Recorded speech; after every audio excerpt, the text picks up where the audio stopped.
right now on 5 on Your Side at 10. Claims of big gains in St. Louis. Did Cori Bush really bring back billions of dollars to our area? We break down the numbers. Tonight, the coolest night of the week, then heat returns Wednesday. I'll tell you how long it's going to last. A family wants answers more than a month after a deadly crash. It's been 40 days. I just feel like let's speed this up. The calls for justice from a grieving family. 27-year-old Carly Langley was on her way to work when she was killed in a car accident last month. Good evening. I'm Kelly Jackson. And I'm Mike Bush. Tonight, Langley's family is calling for justice. They say the driver responsible hasn't been charged and is still out on the streets. 5 on Your Side's Laura Barczewski spoke with her family and friends tonight. Laura. Carly Langley's loved ones are upset and frustrated tonight because it's been more than a month since the crash that took her life, and they still don't have any answers. Katie Langley says her sister Carly was picked up by an acquaintance who was going to take her to work around 3 o'clock Thursday, May 2nd, but unfortunately, she never made it. Never missed a day without at least calling and letting them know. It's not like her. Hours later, they found out the worst news. Carly had been killed in a car crash in Swansea. Her child's father, Mark Benedict, rushed to the crash site. And that's when I ran up, and I believe the chief, I can't remember his name, but the chief was there, and he came up and asked who I was asking for, and then sat me down and told me. Family says police told them the driver was under the influence, speeding and driving recklessly when the crash happened. They believe Carly died on impact. The driver was also injured, along with 2 other people. I'm guessing he swerved around somebody, hit a car, rolled the car over, and then they hit a car basically head on with the roof.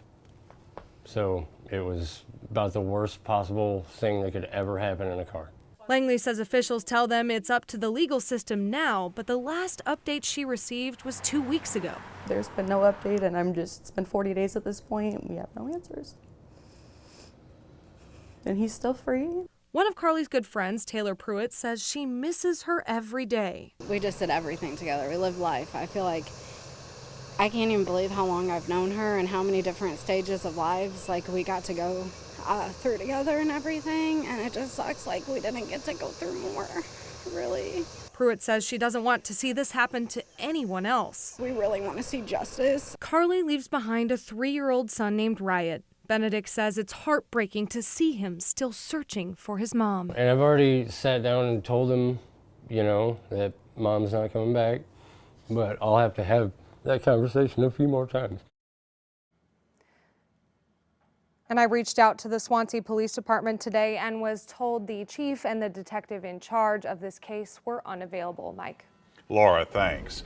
A grieving Metro East community is remembering a man who was killed on Friday. Alton police say 2 men were found dead in the front yard of a home on 19th Street, and the cause is under investigation. One of the victims was 68-year-old Roe Watts, someone beloved by the community. He worked at the J.C. Penney's in Alton, helping many pick out clothes. Police even told 5 on Your Side about Watts' knowledge of men's style. Police say this appears to be a domestic-related incident and say there is no threat of harm to the general public. A man is in custody after police say he tried to kidnap a little boy in South St. Louis. Otis Woodard was arrested yesterday, blocks from the home of the 3-year-old he tried to take. 5 on Your Side obtained the surveillance video of Woodard approaching the home. When police arrested him, he had a steel wine opener in his possession. Woodard had his initial appearance in court today. He's in jail with no bond. A promising update about a little boy who was shot at a North St. Louis gas station. The mom of 6-year-old Adrian Jones tells us he is out of the hospital. 3 weeks ago, Jones was at a gas station with his mom in the Baden neighborhood. That's when the little boy was caught in the crossfire of a deadly shooting. Adrian was shot in the stomach and taken to the hospital. After weeks of treatment, his mom says he is at home and recovering. Tonight, the University City Council voted in favor of renovating 2 of their older buildings. The Police Annex and the Trinity Building closed in 2016 because of a potential health hazard. And since U City Police have been working out of a trailer, the new renovations would help house the police department and city courts. Tonight's resolution passed with 6 in favor, 1 against. The mayor was one of the 6 to vote in favor of renovation. Work will get to begin immediately with completion expected by 2026. A teen charged as an adult for causing a deadly crash was sentenced today. Haley Zink was under the influence while driving a car that crashed in Lincoln County in February of last year. 3 teens were killed in that crash. The victim's 20-year-old friend and Haley Zink were injured in the crash. Zink was charged as an adult last summer and has now been sentenced to 120 days. Robert Townsend spoke to the loved ones of the 2 teens who were in the car that day, and he's in the newsroom with their reactions. Kelly, Haley Zink's 4-month sentence has devastated the crash victims' families. Now, just hours ago, I talked to the aunt of Caden Tyler, who was killed, and the grandmother, Trevor Bogert, who was critically injured. It was an emotional day for the families of 15-year-old Caden Tyler, 17-year-old Emily McNeese, and 18-year-old Will Flickinger. The 3 teenagers were killed in a car crash in Lincoln County in February 2023. Their 20-year-old buddy, Trevor Bogert, suffered multiple injuries when he was thrown from the back window. Haley was driving. She jumped the hill. A year and a half after the crash that killed her friends, Monday, Haley Zink stood before a St. Charles County judge to hear her sentence. I don't want that to be a continuing effect for anybody. Initially, Judge Michael James Fagris announced Zink could face 10 years for driving while intoxicated, resulting in 2 or more deaths, 7 years for DWI, and 7 years for 3 counts of manslaughter. But moments later, Taking everything into consideration, I'm going to suspend the execution of sentence. he sentenced Zink to 120 days in jail and 5 years probation. Greatly disappointed and outraged. The crash victims' furious families left the courtroom shocked and in tears. Jordan Reichert is Caden Tyler's aunt. It's just unthinkable that they really think 120 days is going to teach her anything, because not even killing 3 people did. 120 days, that's 1 month for every one of those kids. But all of the families and the friends all got slapped in the face. Debbie Bogart says her grandson, Trevor Bogart, underwent 11 surgeries as a result of his injuries. His left arm is paralyzed, and he's still struggling to walk as a result of the crash. I'm just sorry that this happened. I wish it never did, but it Trevor and Caden's loved ones tell me Haley Zink's apology only infuriated them and the other families. Zink is now 19 years old. If she violates the conditions of her probation, she will then serve her prison sentence. It's been a little over a year since recreational marijuana was legalized. Medical marijuana has been legal longer, and pot sales have provided a big boost to the economy. Today we learned that marijuana sales have generated more than $370 million in tax revenue since October 2020. The growth is not expected to stop there. According to the Missouri Cannabis Trade Association, the statewide cannabis business is expected to generate about $238 million in 2024 alone. Politicians often like to take credit for positive developments, especially when they're running for re-election. But how much credit do they really deserve? Sometimes politicians will even take credit for work someone else did. That's why our political editor, Mark Maxwell, is here to verify a staggering claim. Congresswoman Cori Bush is making some bold claims in her bid for a 3rd term in Congress. Maybe you've seen the billboards. $2 billion she claims she's brought back to St. Louis.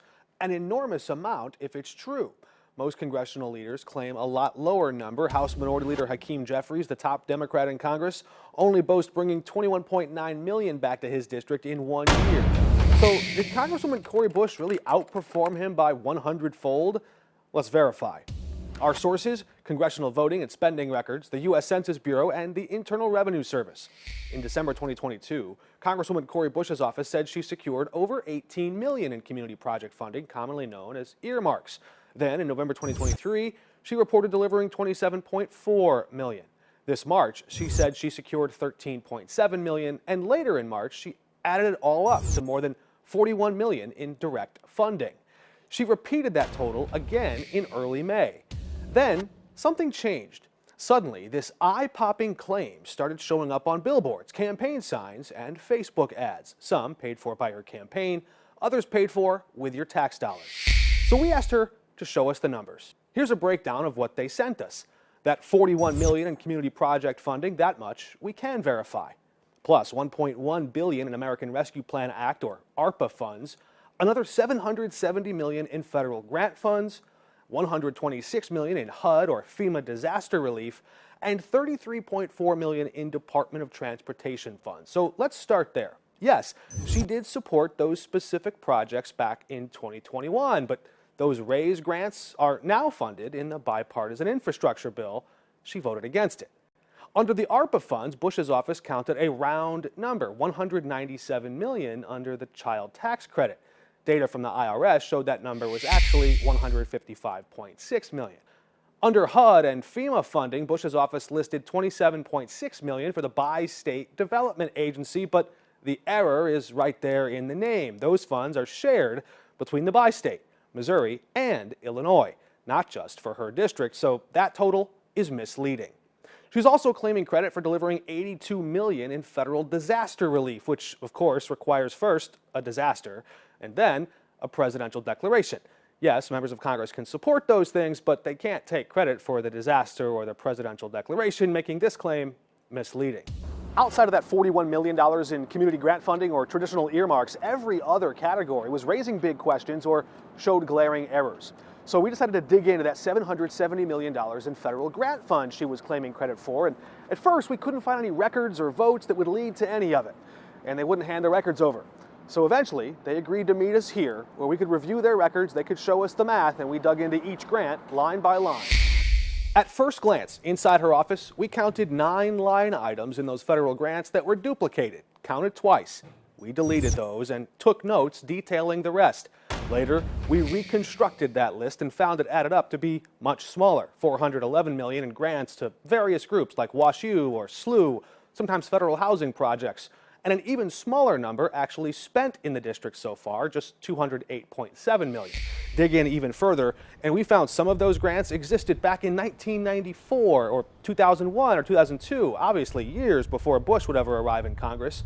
Her office now concedes she may have voted to continue some of those funds or may not have voted for them at all. Bush's office has known for weeks we were looking into these numbers, and Monday afternoon, a revision. They told us they'd found more money, enough to make that $2 billion number whole, but not soon enough for us to verify. They claim they'll hand those figures over in a spreadsheet and a public website Tuesday. With your Verify, I'm Mark Maxwell. What would you like us to verify as election season approaches? Just email verify@kstk.com. It was a terrifying moment. How quick thinking saved a father and son in western Missouri. Strong winds and submitting claims. Consumer Reports breaks down the homeowner how-tos when weather wreaks havoc. The coolest morning of the week is tomorrow, then pleasant Tuesday afternoon. Enjoy because the heat begins Wednesday and then stays with us for a while. I'll have the numbers.